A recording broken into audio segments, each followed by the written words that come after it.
Isa nga sa dinadayo, pinupuntahang food tripan, tunay na hinihintuan, sa dami-rami ng inihaw. Dito inyong makikita at pagpipilian, isa na naman katakam-takam na ihaw-ihaw ang dapat nyong mapanood at malaman. Negosyong patok at hindi nawawala sa uso, street foods na paborito ng mga Pilipino. Halika tara na tikman, mabisang ihawan. Tara po kayo dito, tikman niyo yung mga paninda namin.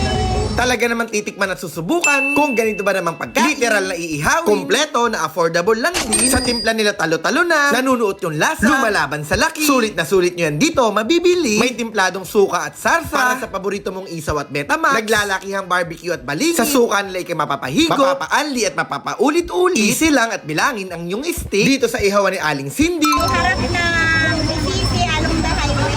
Monday to Friday ang open namin. 10 p.m. hanggang 8 p.m. Pang-ulam pwede rin pampulutan. Solid ang food trip nyo dito, mga kababayan. Suportahan malilit na negosyo, kalidad at masarap na produkto. Tangkilikin natin ito.